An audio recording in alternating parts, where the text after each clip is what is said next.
nggak kelihatan. Ya, ya. Bismillahirrahmanirrahim. Assalamualaikum warahmatullahi wabarakatuh. Waalaikumsalam. Waalaikumsalam. Alhamdulillahi rabbil alamin. Wassalatu wassalamu ala rasulillahi Muhammad sallallahu alaihi wasallam wa ala alihi washabihi ajma'in. Alhamdulillah alamin, pada kesempatan hari ini, hari Rabu tanggal 12 Agustus 2026. Insya Allah kita akan melaksanakan kajian tafsir. Sudah hadir di tengah-tengah kita Al-Mukarram Bapak Firman Sakti, PhD, Alhamdulillah. Tapi sebelum kita menyimak pemaparan dari Pak Ustadz, kita simak bersama pembacaan dan suci Al-Quran yang akan dibacakan oleh Teh Amanda. Mangga, Teh. يا أيها الذين آمنوا لا تحلوا شعائر الله ولا الشهر الحرام ولا الهدي ولا القلائد ولا آمين البيت الحرام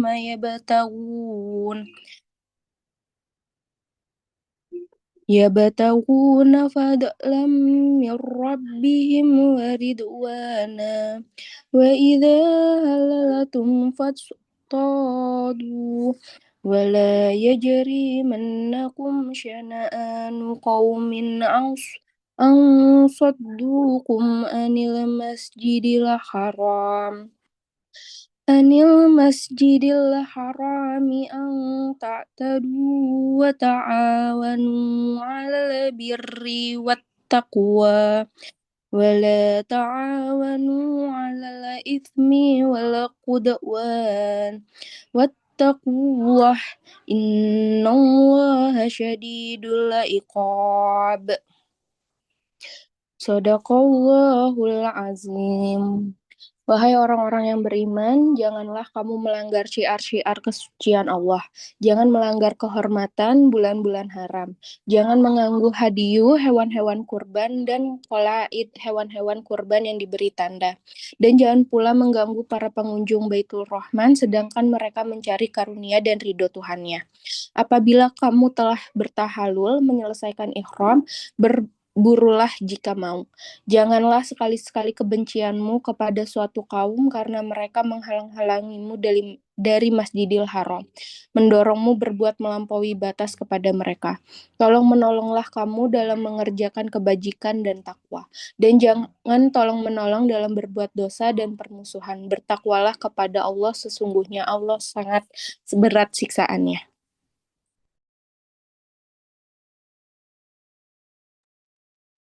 Ya, terima kasih hatur nuhun Teh Amanda. Mudah-mudahan Allah Subhanahu wa taala memberikan pahala yang berlipat ganda kepada yang membacakannya dan kita semua yang mendengarkan dan menyimaknya.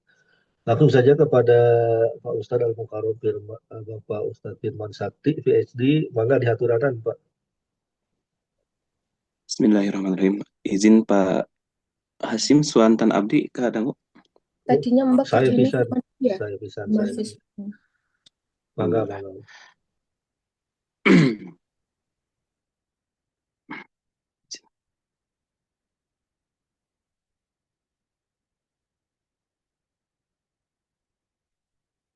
Bismillahirrahmanirrahim. Alhamdulillahirabbil alamin wa bihi nasta'inuhu ala umurid dunya waddin.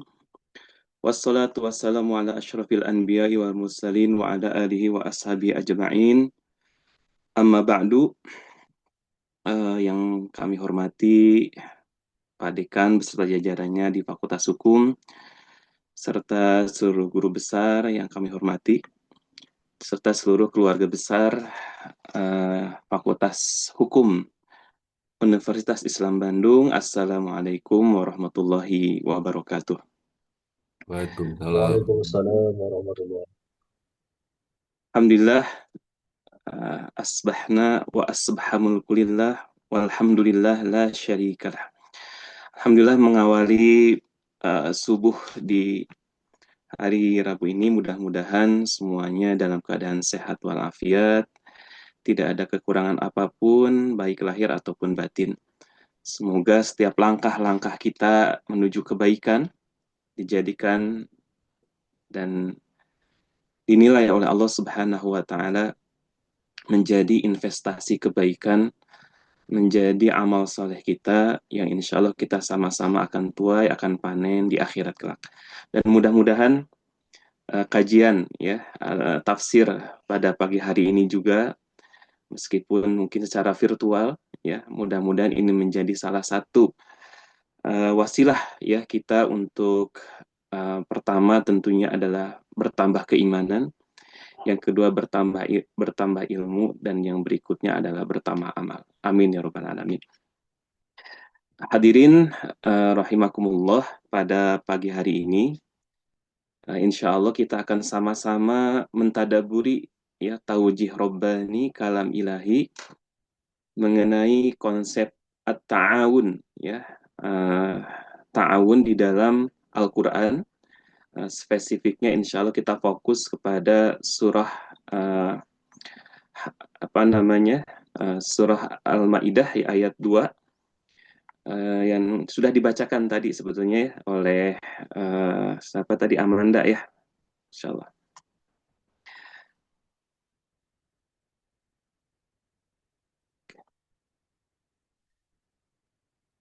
Apakah sudah terlihat Pak Hasim Punten? Tingali atas ya, Pas ya. jelas. Yes, ya.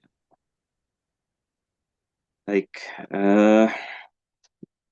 izin saya kemudian untuk membacakan kembali ayatnya. A'udzu billahi minasyaitonir rajim. Bismillahirrahmanirrahim. Ya ayyuhalladzina amanu la tuhillu sya'airallahi wala syahral harama walal hadiya walal qala'id ولا آمين البيت الحرام يبتغون فضلا من ربهم ورضوانا وإذا حللتم فاصطادوا ولا يجرمنكم شنآن قوم أن صدوكم عن المسجد الحرام أن تعتدوا وتعاونوا على البر والتقوى ولا تعاونوا على الإثم والعدوان واتقوا الله إن الله شديد العقاب. Sadaqallahul azim wa sadaqa rasulul karim wa nahnu ala dzalika minasyahidin wasyakirin. Hadirin rahimakumullah, di antara ayat-ayat yang turun di akhir ya menjelang Rasulullah Shallallahu Alaihi Wasallam wafat adalah ayat-ayat hukum, dan ayat yang sudah kita kenal adalah ayat yang berikutnya setelah ayat ini ya, mengenai al-yauma akmaltu lakum.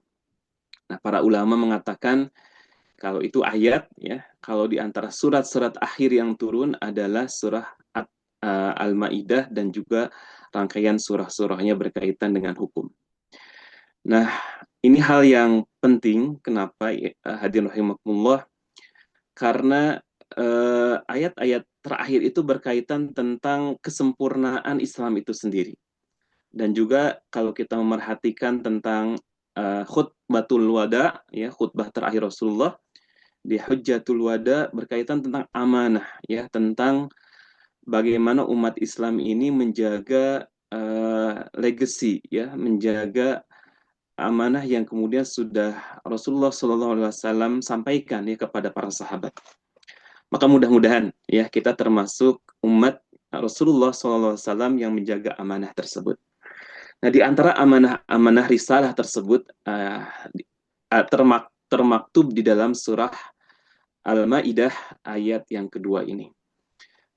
Para guru kami itu ya selalu menasihatkan, meskipun fokus ayatnya ke akhirnya gitu ya, tapi jangan motong-motong katanya. Jadi bacakan dari awalnya.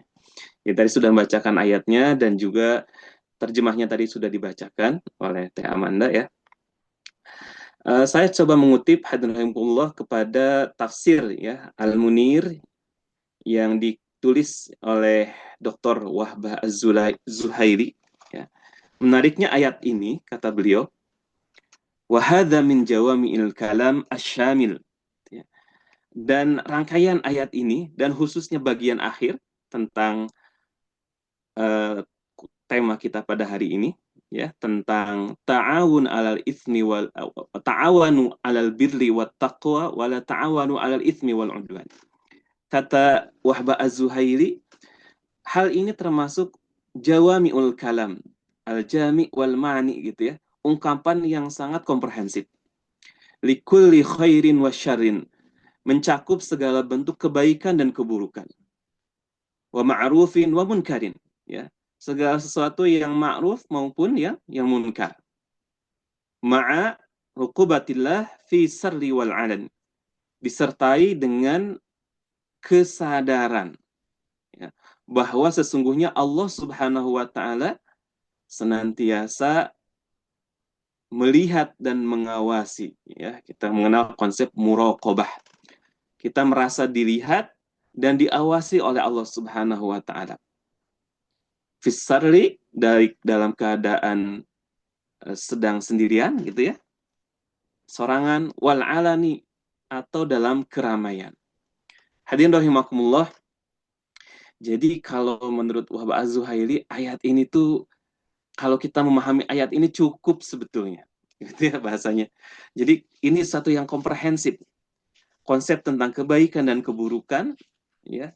Dalam kehidupan kita ini dikatakan seseorang baligh itu jika bisa membedakan kebaikan dan keburukan.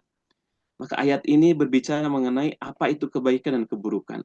Apa itu ma'ruf, apa itu munkar. Kemudian di akhir, innallaha syadidul iqab, gitu ya.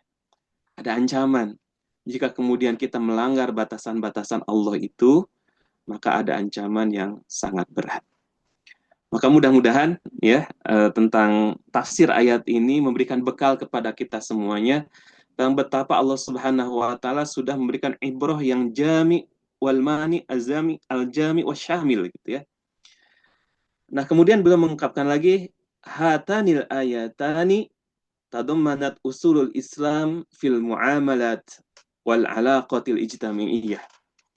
Ayat-ayat ini, ya, ayat pertama dan yang kedua surah Al-Maidah ini mengandung, ya, usulul Islam, pokok-pokok ajaran Islam fil muamalat, ya, dalam hal muamalah wal alaqatil ijtimaiyah, dan bagaimana panduan kita dalam interaksi sosial.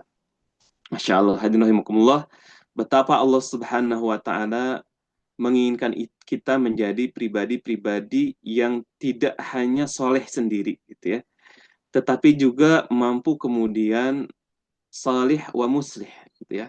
Orang yang soleh tapi juga mampu mensolihkan lingkungannya, sehingga Allah memberikan panduan, pedoman tentang bagaimana cara kita berinteraksi dengan sesama manusia, ya, dalam konteks muamalah wal ijtimaiyah, al-alaqatil ijtimaiyah, atau interaksi sosial. Hadirin rahimakumullah, tema, ya, atau kata kunci dari akhir surah Al-Maidah ayat kedua ini, sebagaimana temanya adalah berkaitan dengan at-ta'awun, ya, at-ta'awun. Kalau kita memahami konteksnya, ya, at-ta'awun ini, ya, nanti kita pahami apa itu definisinya secara bahasa dan juga istilah, gitu ya. Dalam ayat ini Allah memberikan panduan tentang apa yang harus dilakukan dan apa yang tidak boleh dilakukan dalam konteks interaksi sosial, ya. Jadi ada perintah tentang ta'awanu, dan yang kedua wala ta'awan, ya, do or done, gitu ya. Apa yang mesti dilakukan dalam konteks menolong orang lain dan apa yang tidak boleh dilakukan dalam hal memberikan pertolongan kepada orang lain. Ibnu Jarir At-Tabari, ya, dalam tafsirnya memberikan penjelasan mengenai ta'awun ini. Ya, kita akan coba ringkas, ya, mengenai, karena akan lebih diperdalam mengenai konteks keekonomian. Eh, Allah Subhanahu wa taala memerintahkan kita dalam ayat wa ta'awanu 'alal birri wat taqwa. Ya.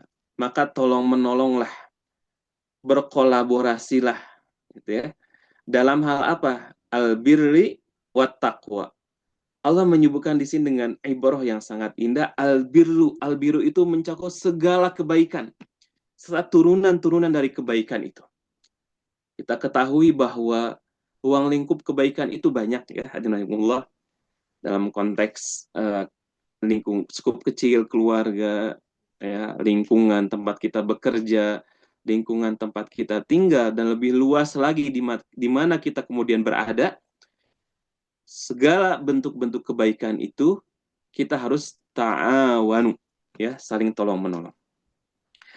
Apa al-birru, kata Ibnu Jarir, seluruh bentuk kebaikan dan juga ketaatan. Wat taqwa, ini sudah kita mengenalnya. At-taqwa adalah meninggalkan segala bentuk kemaksiatan. Ya. Sebagian ulama mengatakan at-taqwa hifzun nafsi amma ya'thimu, gitu ya. Menjaga diri, gitu ya, dari hal-hal yang akan menyebabkan dosa. Itulah takwa. Maka dalam ruang lingkup inilah ya kita dituntut untuk saling ta'awun. Ya. Hadirin rahimakumullah, kita mengetahui bahwa ta'awun ini ya dalam konteks ukhuwah Islamiyah ini menjadi pilar ya di dalam ukhuwah. Syekh Said Ahsan Al-Banna itu mengatakan pilar ukhuwah itu di antara at-ta'aruf gitu ya, saling mengenal. Bukan hanya arif gitu yang mengetahui, arif, tapi juga ta'aruf ya, tapi saling mengenal. Maka dari saling mengenal itulah kemudian akan aun, memberikan pertolongan, bukan hanya memberikan pertolongan, ta'awun gitu ya.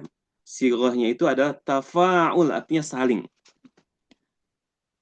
Namun juga dalam interaksi sosial ada ruang lingkup yang dilarang untuk kita saling tolong-menolong.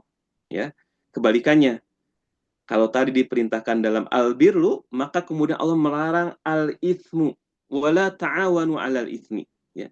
Jangan tolong-menolong dalam hal meninggalkan perintah Allah Subhanahu wa taala wal 'udwan, ya, dan melampaui batas yang telah Allah tetapkan. Maka dalam hal ini tentu tidak ada ta'awun. Ya. Maka kita bisa memahami dalam konteks ini bahwa dalam konteks muamalah wal alaqatil ijtimaiyah tidak semuanya boleh dan tidak semuanya juga dilarang. Ya, maka ada batasan-batasan yang boleh dilakukan dan juga ada hal-hal yang dilarang oleh Allah Subhanahu wa taala.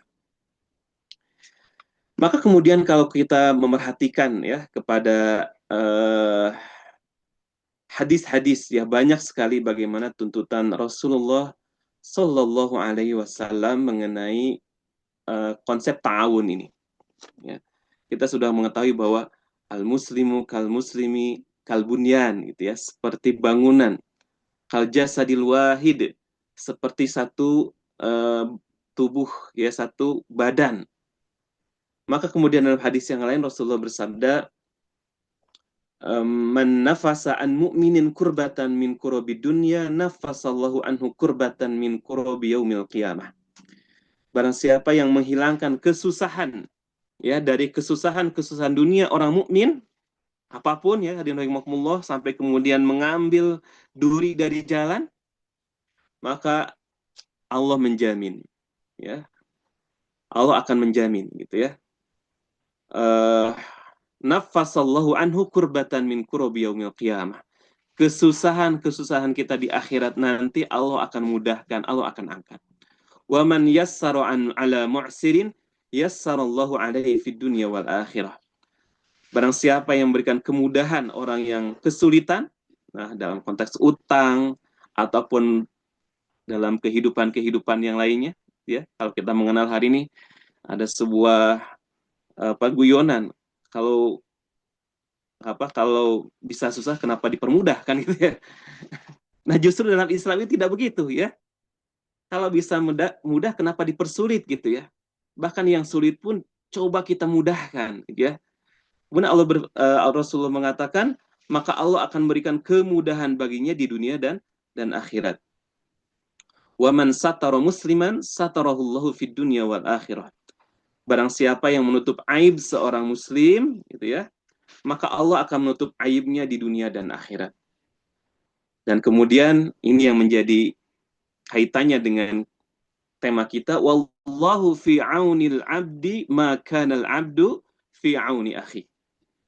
Barang siapa yang menolong saudaranya, ya, aun ta'awun, maka Allah akan menolongnya sebagaimana ia menolong saudaranya, Masya Allah. Hadis riwayat Muslim dari sahabat Abu Hurairah radhiyallahu anhu.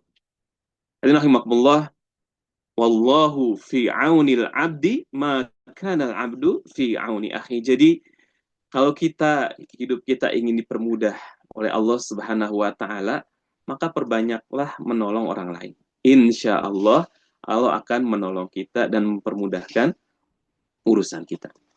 Dalam hadis yang lain, hadis riwayat Ahmad, Rasulullah SAW bersabda sebagaimana hadis yang disampaikan oleh sahabat Anas bin Malik radhiyallahu anhu. Rasulullah bersabda, unsur akhaka dzaliman au madluman. Kalau tadi bagaimana konteksnya menolong, nah dalam hal ini konteksnya menolong dan jangan menolong, gitu ya. Unsur akhaka dzaliman au madluman, ya. Tolonglah saudaramu yang berbuat baik, ya, yang berbuat aniaya ataupun dianiaya, yang zalim ataupun yang dizalimi. Kalau ada orang yang dizalimi ditolong, make sense gitu ya, masuk akal. Tapi kenapa Rasulullah menyuruh kita menolong orang yang zalim? Maka kemudian para sahabat bertanya, ya Rasulullah, hadza nasartuhu mazluman, fa kaifa ansuruhu idza kana zaliman? Kami faham menolong orang yang dizalimi. Terus gimana menolong orang yang berbuat zalim? Maka kata Rasulullah, tahjizuhu tamna'uhu fa inna dzalika nasruhu. Maka ketika kamu melihat orang berbuat zalim, ya, berbuat aniaya, berbuat segala bentuk kemaksiatan, maka cegahlah, halangi dia, fa inna dzalika nasruhu. Maka itu adalah cara kita menolongnya. Akhirnya rahimakumullah, artinya dalam tolong menolong itu rahimakumullah, orang yang berbuat zalim, orang yang dizalimi, orang yang kesusahan, atau orang yang terlihat berbuat aniaya, kita harus menolongnya.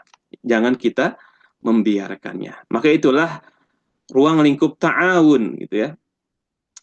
Nah, itulah konsep at-ta'awun secara, kalau kita katakan berdasarkan ya konteks secara umumnya, secara generalnya. Alhamdulillah bahwa al-aun, gitu ya, pertolongan itu ataupun tolong menolong itu sangat luas areanya.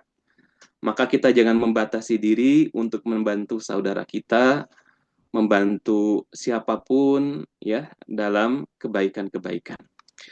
Maka tema kita pada hari ini berkaitan dengan bagaimana konsep ta'awun ini dalam ruang lingkup ekonomi. Ya. Alhamdulillah ini qadarullah dalam bulan Agustus ini ya saya mengikuti ya kelas ya Islamisasi ilmu dan di pertemuan yang lalu membahas mengenai ya Islamisasi dalam ilmu ekonomi, dan yang menyampaikannya ya Profesor Dr. Henry Tanjung, kita sudah mengenal beliau, dan beliau sudah menerjemahkan ya buku yang ditulis oleh Profesor Asad Zaman, dan itu adalah guru beliau, mengenai Islamic economy ya, dan bagaimana Islamic economy ini menjadi antitesa ya dari konsep-konsep ekonomi yang lainnya, khususnya bagaimana konsep ekonomi kapitalis. Nah, kata Profesor Henry Tanjung, beliau mengatakan ekonomi Islam itu di antara bidang keilmuan gitu ya, yang proses Islamisasinya cukup berhasil ya.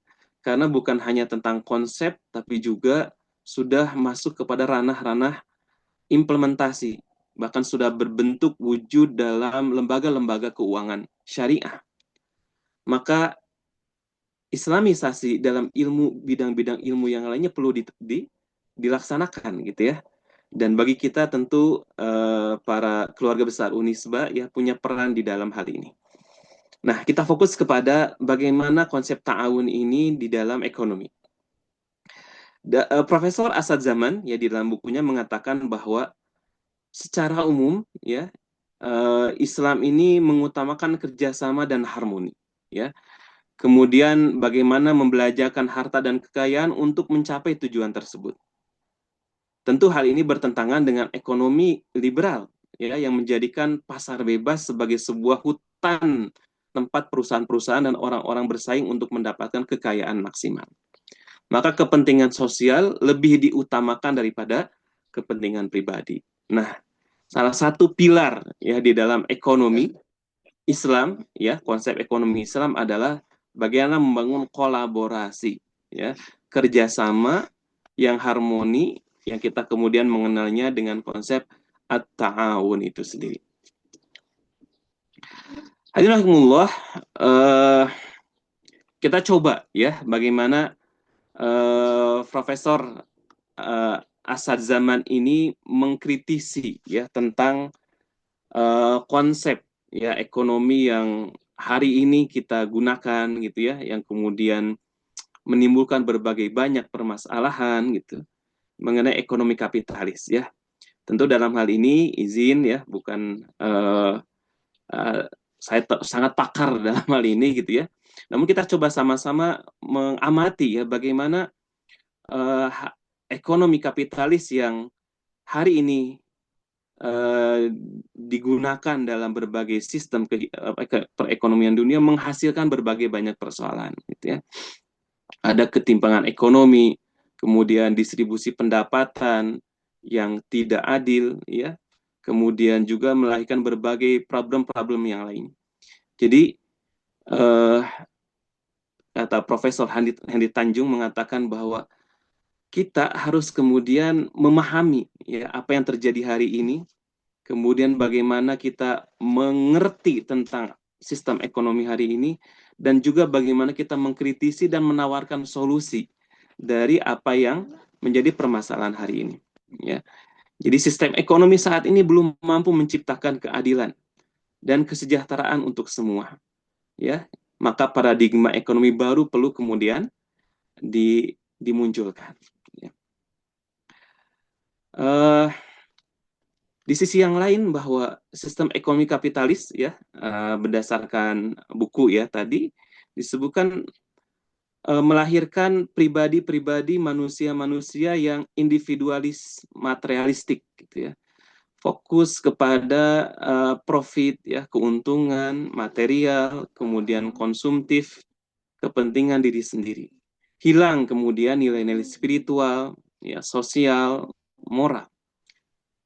Baru-baru ini ya kita dikagetkan ya dengan ya sesuatu yang viral, sebuah produsen minuman keras yang kemudian membuka booth ya di sebuah event musik, dan nauzubillah gitu ya secara spontan gitu ya, spontan memberikan challenge akan diberikan satu botol bir gratis dengan cara menukarkan dengan hafalan surah Ad-Duha wal iyadzubillah gitu ya. Ini adalah sebuah penistaan tentunya. Dan bagi orang yang memahami tentang kapitalis, yang penting menguntungkan, yang penting viral, yang penting lucu-lucuan kan gitu ya, sehingga menjadi viral. Dengan viral itu kemudian dikenal, dan dengan dikenal itu ya sebuah pendekatan penjualan atau marketing gitu, makin dikenal masyarakat, makin banyak orang yang beli. Tentu ini adalah menghilangkan gitu ya spiritualitas dan juga jauh dari nilai-nilai moral. Kemudian kita Said Nawal Haidar ya dalam buku Etik and Ekonomi mengatakan bahwa ekonomi yang terpisah dari etika akan melahirkan manusia yang terpisah dari kemanusiaannya. Dan kita sudah melihat ini ya. Bagaimana orang mengejar ya ekonomi ini, mengejar dunia ini, tidak ada hentinya, bahkan kemudian menzalimi orang lain, mengambil hak-hak orang lain, merusak lingkungan, ya dengan paradigma ekonomi yang memisahkan ekonomi dari etika, ya, menempatkan profit sebagai tujuan utama, mengabaikan tanggung jawab sosial dan dampak terhadap manusia serta lingkungan, ya, maka menghasilkan, ya, berbagai persoalan-persoalan.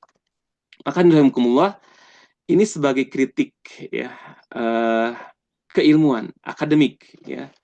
Dan dari kritik ini tentu bukan sebatas mengkritisi tentunya.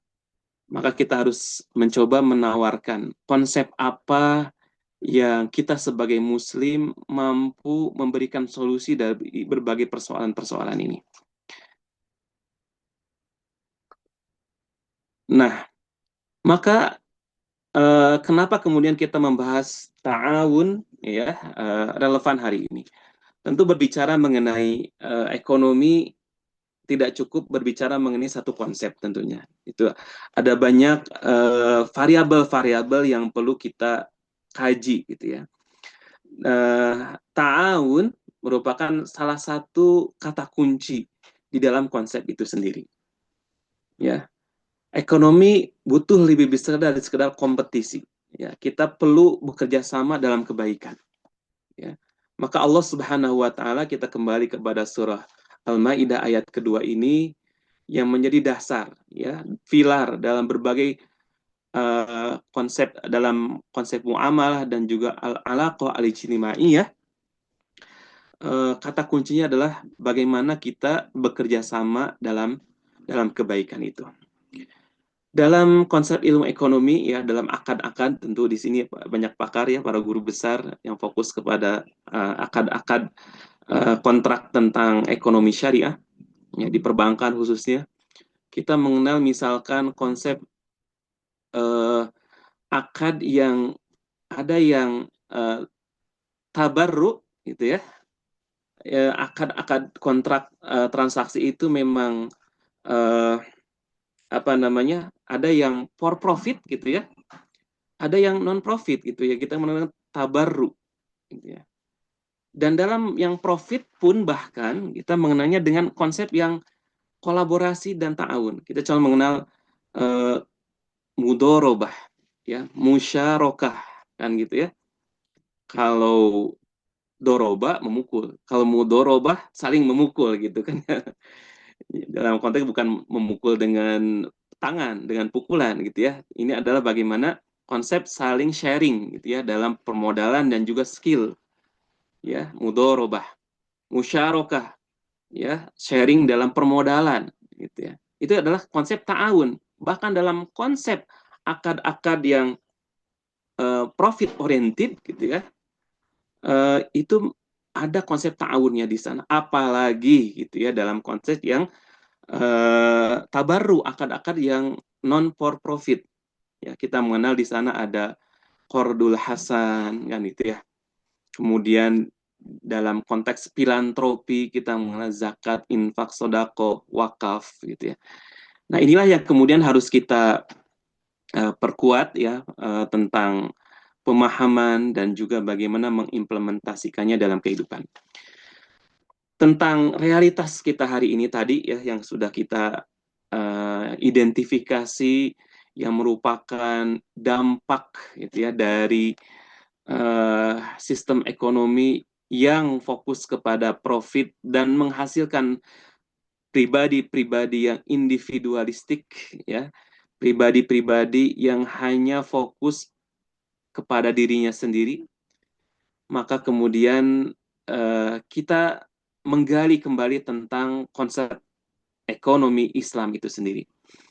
Dalam Islam, ya, bukan tentang saya, ya, tapi menuju kepada kita dari kompetisi yang sifatnya merusak menuju kolaborasi yang maslahat.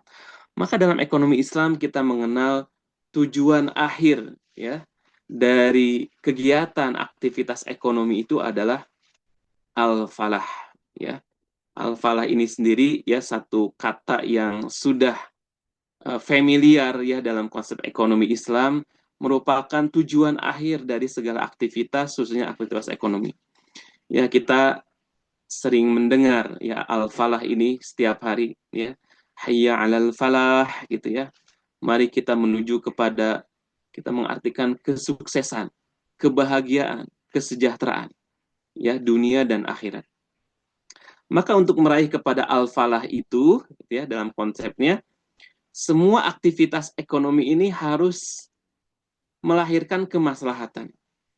Dan untuk melahirkan kemaslahatan, harus kemudian syariah compliance, ya. Harus semua aktivitas, baik itu konsumsi, produksi, distribusi itu harus sesuai dengan konsep-konsep dan panduan syariah.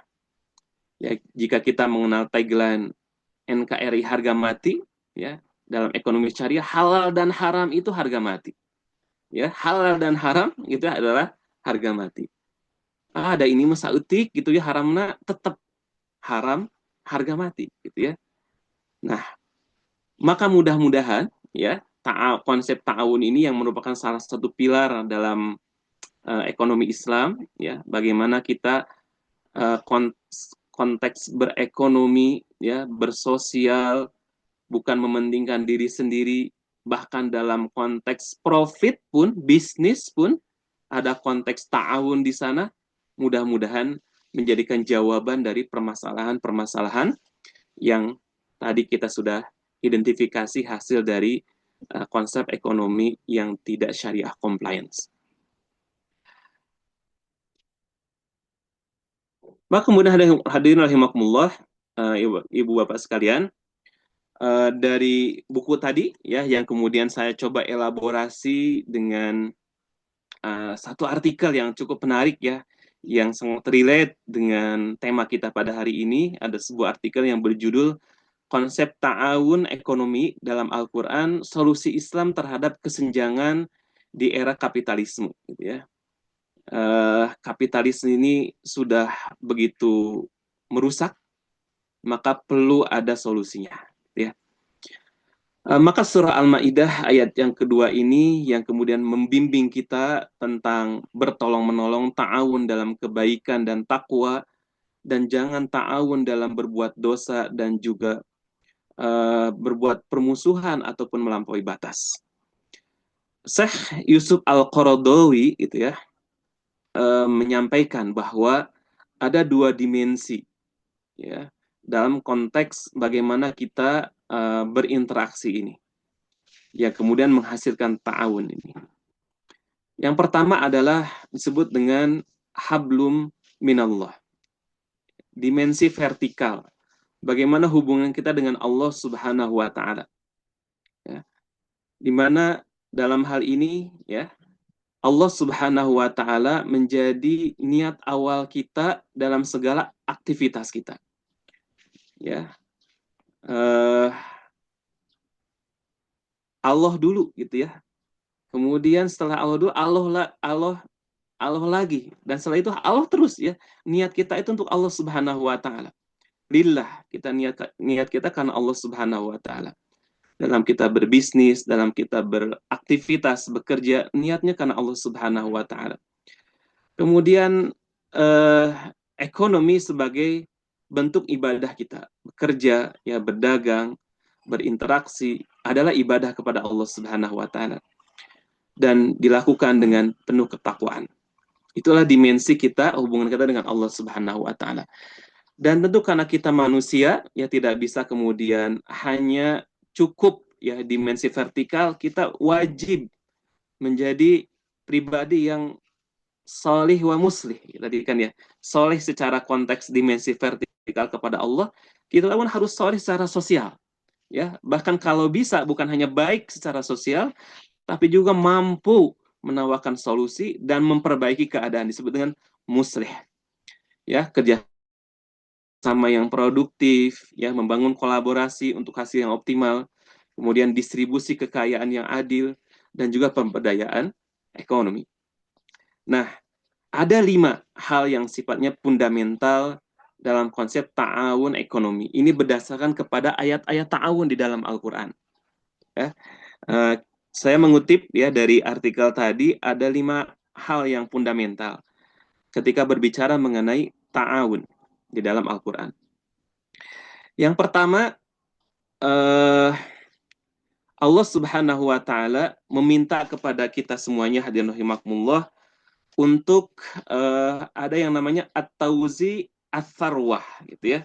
At-tauzi ats-tsarwah. Allah Subhanahu wa taala membimbing kita untuk distribusi yang adil dan rata di dalam kekayaan, ya, kesejahteraan.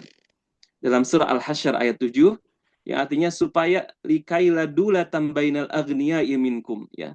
Supaya harta itu jangan beredar di antara orang-orang kaya di antara kalian. Jadi tadi konsep kapitalis sebaliknya kan, bahwa hanya berputar di orang-orang pemilik modal saja. Ya, bahkan dalam satu riset disebutkan bahwa masa COVID itu justru orang makin kaya itu makin kaya, ya, seperti itu. Ya, di sini artinya ada kesenjangan, gitu ya. Apakah kita merasakan saat ini, gitu ya, kesenjangan itu? Maka Islam melarang konsentrasi kekayaan dan mewajibkan redistribusi untuk sirkulasi ekonomi yang sehat. Tidak boleh berputar di orang-orang kaya saja. Ya, maka di sana nanti ada instrumen bagaimana supaya tidak berputar di orang-orang kaya saja, pemilik modal saja. Ada zakat, infak, sedekah, wakaf, gitu ya. Ada persentase sekian di dalam harta-harta kita. Gitu ya. Kemudian yang kedua adalah prinsip tadamun ijtimai, ya, prinsip solidaritas sosial. Ya, kita mengetahui ya di dalam surah At-Taubah tentang sedekah, innamas sedekah lil fuqara, itu ya. Al-ayah, Allah Subhanahu wa taala membimbing kita ya supaya membantu, melindungi dan memenuhi kebutuhan ya sesama, merupakan tanggung jawab yang sifatnya itu bukan pribadi, itu adalah kolektif. Maka prinsip solidaritas ini menjadi core gitu ya dalam ekonomi Islam. Ya, tadi selain distribusi yang merata, yang kedua kemudian solidaritas. Yang ketiga adalah al-adalah iqtisadiyah, prinsip keadilan ekonomi. Ya. Dalam Al-Baqarah 188 ya, Allah Subhanahu wa taala membimbing kita ya melarang memakan harta orang lain ya secara batil ya. Dan ya tidak boleh kemudian mengambil harta anak yatim gitu ya. Maka kemudian mencakup keadilan distributif, prosedural dan komunitatif ya. Jadi disebutkan bahwa berbagai ayat gitu ya, jangan kemudian mengambil hak orang lain secara zalim. Kemudian yang berikutnya adalah prinsip tanggung jawab atau mas'uliyah ijtimaiyah ya, prinsip tanggung jawab sosial, dan yang terakhir adalah prinsip kerjasama produksif atau ta'awun al-intaji gitu ya. Dan ini adalah konsep ta'awun yang ada di dalam Al-Quran ya. Kalau kita perhatikan surah-surah ini berkaitan dengan konsep at-ta'awun, dan kalau kita implementasikan dalam ekonomi, inilah pilar-pilar ya yang fundamental yang membangun bangunan ekonomi Islam. Maka untuk merealisasikan itu semua ya ada instrumennya ya. Jadi kalau dalam Islam itu gitu ya, Rasulullah pernah bersabda, la tazulu qadama 'abdin hatta yus'ala an arba'in, kan gitu ya. Nanti di akhirat seorang hamba itu tidak akan melangkahkan kakinya ya ke surga kecuali ditanya tentang 4 hal. Salah satunya adalah tentang harta ya. Jadi kalau yang lainnya tentang ilmu, tentang usia, tentang kesehatan, itu ditanya tentang 1 hal. Tapi kalau tentang harta ditanya 2 hal. Apa saja? Dari mana sumbernya, dan fima anfaqahu, di mana jalan keluarnya, dikamanakeun gitu ya. Artinya sumbernya dari mana, kalau sudah punya, kemudian dikeluarkan jalan-jalan apa. Maka alhamdulillah wa syukurillah, Allah Subhanahu wa taala mengetahui bahwa kita akan ya mengalami ya bagaimana ketika kita memperoleh harta ya, bagaimana Islam ini mengajar bukan menghadapi kemiskinan saja, kekurangan, tapi Islam juga mengajar bagaimana ketika kita berlebih, ya, bagaimana ketika kita berkelebihan dalam harta, gitu ya. Maka instrumen ya di dalam implementasi ta'awun ekonomi Islam ini ya ada pilar-pilarnya atau ada instrumennya. Ya, kita mengenalnya dengan zakat, ya, infak sedekah, juga kemudian qardul hasan, ya, dan juga ada wakaf, ya. Dan alhamdulillah ya ini adalah bagian dari filantropi Islam di Indonesia makin berkembang, bahkan Indonesia dikatakan sebagai masyarakatnya yang paling gitu ya dalam hal filantropi ini tidak diragukan lagi, ya. Dan mudah-mudahan kebaikan kita bukan sekedar baik, ya, tidak di mata manusia tetapi salih di mata Allah Subhanahu wa taala. Maka hadirin rahimakumullah, konsep zakat, ya, infak, sedekah, wakaf ini menjadi satu instrumen supaya tadi salah satunya tidak terjadi dulatan bainal agniya'i minkum, ya, redistribusi, ya, ataupun distribusi kekayaan yang tidak berkeadilan. Hadirin rahimakumullah, nah itulah konsep besarnya ya tentang ta'awun ekonomi dalam perspektif Al-Qur'an, dari konsep sederhana tentang apa yang kita kenal al-birru gitu ya, segala bentuk kebaikan, at-taqwa ya segala bentuk ketakwaan, maka di sanalah ruang lingkup kita ta'awun termasuk dalam kegiatan ekonomi. Begitupun dalam kegiatan ekonomi ada berbagai bentuk, ya, ada berbagai bentuk aktivitas yang tidak syariah compliance. Maka wala ta'awan, ya. Sekali lagi, halal dan haram di dalam Islam itu harga mati, gitu ya. Maka ta'awun ekonomi menuntun kita kepada keadilan ekonomi, ya, kesejahteraan umat, al-falah tadi. Kemudian terbentuknya masyarakat sejahtera, mandiri dan berdaya, dan yang terpenting adalah radhiyallahu anhum wa radu'an. Ya, bagaimana Allah Subhanahu wa taala meridhoi ya segala bentuk aktivitas ibadah kehidupan kita. Khususnya bagaimana ketika kita memperoleh kekayaan. Alhamdulillah, maka konsep berkah itulah yang kemudian penting. Ya, al-barokah gitu ya. Kita mengenal al-barokah itu adalah luzumu khairil ilahi fi syai'in gitu ya. Sustainnya gitu ya. Berkelanjutannya kebaikan Allah dalam segala sesuatu. Jadi kalau kita punya kesehatan, berkah itu ketika kesehatan dipakai dalam ibadah. Kalau sehat dipakai maksiat, artinya sehat yang tidak berkah. Ilmu yang berkah adalah ketika ilmu itu menuntun kita semakin dekat kepada Allah Subhanahu wa taala. Jika ilmu semakin menjauhkan dari Allah atau bahkan semakin sombong, maka ilmu itu tidak berkah. Harta menjadi berkah jika harta itu penuh dengan kebaikan-kebaikan dari Allah Subhanahu wa taala. Ya. Maka konsep barokah ini mudah-mudahan menjadi hal yang kemudian membersamai ya segala bentuk kebaikan-kebaikan dalam aktivitas kita semuanya. Hadirin rahimakumullah, sebagai penutup, menariknya ketika kita memerhatikan konsep at-ta'awun yang diambil dari kata al-aun gitu ya, pertolongan.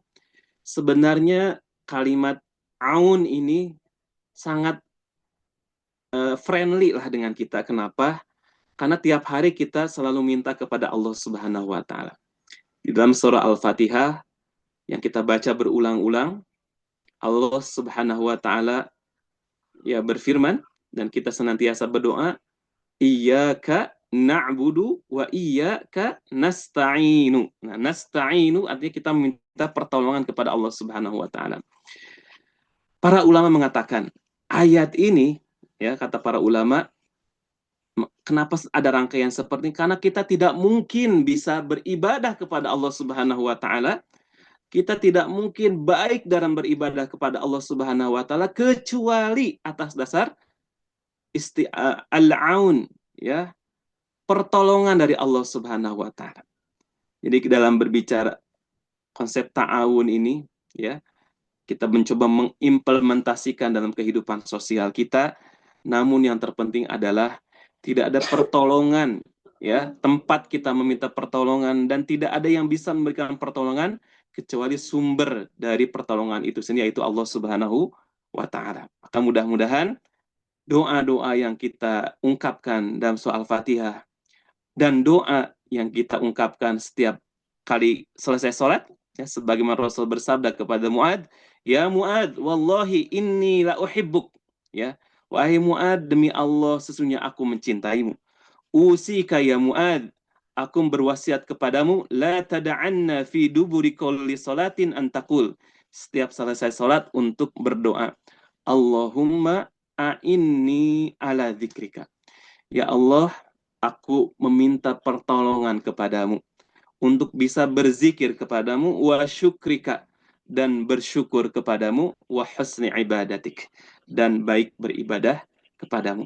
Maka dirahmatullah, jadilah kita pribadi yang senantiasa melakukan ta'awun alal birri wat taqwa dan tidak ta'awun alal itsmi wal udwan, dan jadilah kita pribadi yang senantiasa khudu, ya, tunduk di hadapan Allah, merasa diri banyak kekurangan, merasa diri lemah, maka kita minta pertolongan juga kepada Allah Subhanahu wa taala. Demikian, mudah-mudahan menjadikan bekal untuk saya pribadi dan untuk kita semuanya, dan mudah-mudahan menjadi ilmu untuk kita semuanya. Aqulu qouli hadza wa astaghfirullah li wa lakum wa afu minkum. Wassalamualaikum warahmatullahi wabarakatuh. Waalaikumsalam warahmatullahi wabarakatuh. Hatur nuhun, Pak Ustadz. Ya, silakan kepada Bapak Ibu, masih ada waktu 10 menit lagi. Barangkali ada yang mau didiskusikan, silakan.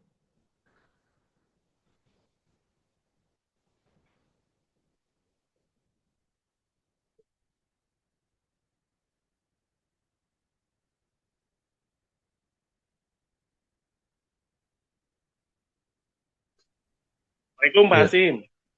Waalaikumsalam warahmatullahi wabarakatuh. Mangga, Kang Eka. Izin bertanya Ustadz. Assalamualaikum Ustadz. Ustadz Firman. Waalaikumsalam. Ada beberapa yang mau ditanyakan perihal atau ta'awun ini, Ustadz. Bahwa di dalam Al-Maidah itu kan di ayat 2 ya, terdapat prinsip ta'awun yang diperintahkan dalam kebajikan dan ketakwaan. Nah, tetapi dilarangan apabila dilakukan dalam dosa dan permusuhan. Dalam konteks ekonomi modern, bagaimana kita menentukan parameter bahwa suatu kerjasama bisnis masih merupakan ta'awun ala al-bir wa al-taqwa, dan kapan ia berubah menjadi ta'awun ala al-its wa al-udwan. Nah, jadi kaitannya di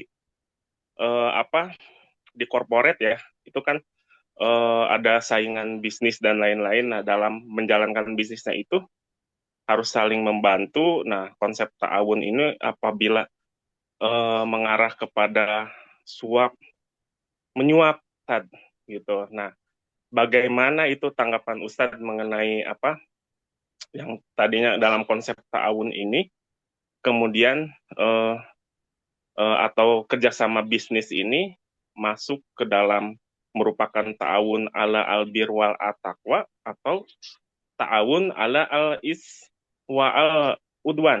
Itu aja, Tad. Ya. Baik, terima kasih. Terima kasih Pak Eka Juwarsa. Ya. Terima kasih Kang Eka pada sidang terbuka kaping 3 hijinya. Alhamdulillah tentang risuah-suap. Nah, ini menarik sekali ini. Dengan suap tema dari disertasi beliau, Pak. Ya, Masya Allah. Tenun Pak Eka, menyuapi istri itu ibadah gitu ya. Jadi kami ibu bapak yang beribadah sering menyuapi istri gitu ya. Itu suap menyuap. Nah, oke, baik. Bismillahirrahmanirrahim. Dalam salah satu hal yang mendasar di dalam praktek perekonomian ya. Qadarullah saya semester ganjil dan genap, semester ganjil mengajar tentang mata kuliah perbankan syariah gitu ya. Kita sudah mengenal tentang teori kontrak gitu ya dalam Islam atau al-aqd, dan akad ini mengikat gitu ya. Kita mengenal bahwa kenapa akidah gitu ya. Jadi akidah, akad, uqdah gitu ya, ikatan, simpulan. Akidah itu mengikat hati kita gitu ya. Kalau kita ingin mengikat, mengendalikan hewan contohnya gitu ya, maka kendalikanlah kakinya, tangannya. Kalau ingin mengendalikan manusia, ya hatinya. Itulah akidah yang ada di dalam hati. Nah, akidah dalam muamalah gitu ya, itu mengikat antar pihak gitu ya. Nah, dalam akad ini gitu ya, kita mengenal adalah akad tijaroh, ada akad tabaru tadi kan ya. Akad tijaroh itu profit oriented, dan akad tabaru itu non profit. Maka dalam bisnis kita bisa mengidentifikasi jenis akad apa ini. Nah, misalkan gini Bapak, dalam perbankan, dalam penghimpunan dana kita mengenal penghimpunan dana, ada tabungan, ada deposito gitu ya, ada juga giro.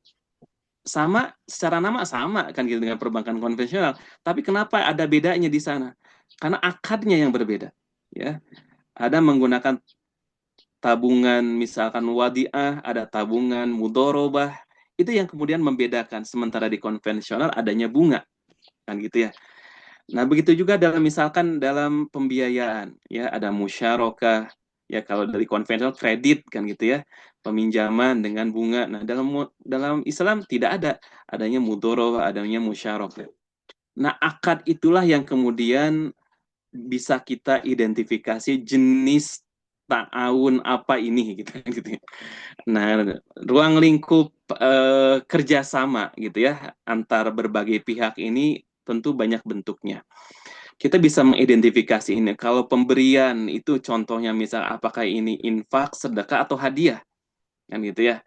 Atau ini maksudnya kepada wakaf. Tapi kalau di luar itu, kan gitu ya, berarti ini pemberian jenis apa gitu ya. Kalau ada udang di balik batu untuk melancarkan, melicinkan gitu ya, tentu ini bukan akad yang sahih. Kan gitu, bukan akad yang sah di dalam Islam, tidak sesyariah. Apalagi dalam konteks yang sudah jelas-jelas kemudian sudah diidentifikasikan sebagai akad yang masuk kepada kategori maksiat ataupun kepada misalkan suap, korupsi dan lain sebagainya. Tentu ini masuk dalam kategori ta'awun alal ithmi, berbuat dosa. Kalau kata Rasulullah, ismu itu sederhana, ya mahaka fi sadrika wa karihta ayyatoli'a alaihin nas. Dosa itu apa sih? Dosa itu adalah sesuatu yang tenyaman dina hate gitu. Mahaka fi sadrika, melakukannya tenyaman gitu ya. Meskipun tolong menolong tapi tenyaman hate. Wa karihta ayyatoli'a alaihin nas, dan kamu benci jika diketahui oleh orang lain. Ibu bapak, kalau orang berbuat dosa, kebanyakannya terang-terangan susulumputan. Orang korupsi, kebanyakannya susulumputan atau nanti terang-terangan. Atau sekian juta, sekian kilogram emas disembunyikan atau disimpan, disembunyikan kan gitu ya. Tapi daya nama orang berbuat maksiat ya terang-terangan gitu ya. Nah, dosa itu karakternya tadi, sesuatu yang tidak nyaman di hati dan kita tidak mau diketahui orang lain. Maka untuk mengidentifikasinya tentu pertama kita harus paham tentang konsep akad di dalam transaksi itu, hak mana yang boleh, mana yang tidak boleh, jenisnya yang mana ya. Kemudian setelah itu ya kita coba untuk menghindari yang jelas-jelas yang diharamkan dan yang syubhat. Yang syubhat ini juga banyak gitu ya. Kata Rasulullah, al-halalu bayyinun wal haramu bayyinun. Yang halal jelas, yang haram jelas, wa bainahuma mushtabihatun. Di antara keduanya ada yang syubhat. Maka jika orang yang menjauhi syubhat, sungguh dia telah menjaga di dinihi wa irdihi, agama dan juga kemuliaannya. Syubhatnya, Kang Eka, dalam dunia ini kadang-kadang gitu ya, blur gitu ya, itu teh halal atau haram, tinggalkeun we lah. Itu pemberian teh halal atau haram, itu naon gitu ya. syubhat tinggalkeun we kitu. Wallahu a'lam bishawab. Hatur nuhun Ustaz. Sami-sami. Mugia lancar sidang terbuka. Amin, amin. Mudah-mudahan dilancarkan Kang Eka ya tuh sidang terbuka kaping 31 Agustus ugia si lancar. Amin. Ya, Yes, ya dikarenakan dibatasi juga oleh waktu ya Bapak Ibu sekalian dan Pak Ustadz Firman. Alhamdulillah, mudah-mudahan kajian tafsir hari ini mendapatkan keberkahan dari Allah Subhanahu wa taala. Mudah-mudahan kita semuanya diberikan kelancaran dalam melaksanakan aktivitas di pagi hari ini. Kita akhiri saja dengan doa kafaratul majelis. Subhanakallahumma wa bihamdika asyhadu an la ilaha illa anta astaghfiruka wa atubu ilaik. Billahi taufiq wal hidayah. Wassalamualaikum warahmatullahi wabarakatuh. Waalaikumsalam warahmatullahi wabarakatuh.